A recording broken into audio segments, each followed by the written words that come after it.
இந்த கோலம் நல்லா இருக்கா நல்லா இல்லையான்ட்டு சொல்லுங்கள். எங்கள் ஏரியாவில் பார்த்தீங்கன்னா வருஷம் இந்த மாதிரி கோலப் போட்டி நடக்கும் காணும் பொங்கலுக்கு. இதில் பார்த்தீங்கன்னா எந்த கோலம் ஃபர்ஸ்ட்டு, செகண்ட், தேர்ட் ப்ரைஸ் வாங்கியிருப்பாங்க அப்படின்னு சொல்லிட்டு கமெண்ட்டில் சொல்லுங்கள். எந்த கோலம் உங்களுக்கு பிடிச்சிருக்கு, நல்லா இருக்குது அப்படின்றதையும் கமெண்ட்டில் சொல்லுங்கள். உங்கள் ஏரியாவில் இந்த மாதிரி கோலப் போட்டி வைப்பாங்களா அப்படின்றதையும் சொல்லுங்கள். ஒரு பெட்டிக்கு பார்த்தீங்கன்னா 2 பேருங்க. ஒரு கோலம் போடுறது, கலர் அடிக்கிறதுன்னு 2 பேர் வந்து ஒரு பெட்டியில் கோலம் போட்டு கலர் அடிச்சுக்கலாம். இதில் பார்த்தீங்கன்னா ஃபர்ஸ்ட்டு, செகண்ட், தேர்ட் ப்ரைஸு இருக்குது. மற்றவங்க மனசு கஷ்டப்படக்கூடாது இல்லையா? ஏன்னா அவங்களும் பார்ட்டிசிபேட் பண்ணியிருக்காங்க. வின் பண்ணலை, தேர்டுக்குள்ளே நம்ம வரலையே அப்படின்னு சொல்லிட்டு மனசு கஷ்டப்படக்கூடாதுன்னு சொல்லிட்டு எல்லாருக்குமே ஆறுதல் பரிசும் கொடுத்துட்ருக்காங்க. இது பார்த்திங்கன்னா 2025ல் எடுத்த வீடியோ. எப்போவுமே வருஷம் காணும் பொங்கல் அன்னைக்கு இந்த கோலப் போட்டி நடக்குங்க. இந்த வருஷம் 2026ல் காணும் பொங்கல் அன்னைக்கு எல்லாரும் எப்படி கோலம் போடுறாங்க அப்படின்றதையும் பார்க்க போகிறோம்.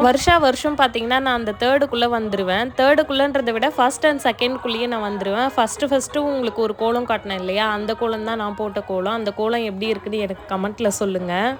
போன டைம் நான் ஃபர்ஸ்ட் ப்ரைஸ் வின் பண்ணியிருந்தேன். எனக்கு வந்து ரைஸ் ட்ரம் வந்து எஸ்எஸ்சில் கொடுத்துருந்தாங்க. எனக்கு ரொம்பவே ஹாப்பியாக இருந்தது. இந்த வீடியோ உங்களுக்கு பிடிச்சிருந்ததுன்னா லைக் பண்ணுங்கள். என்னோட சேனலை சப்ஸ்கிரைபும் பண்ணிக்கோங்க. தேங்க்யூ.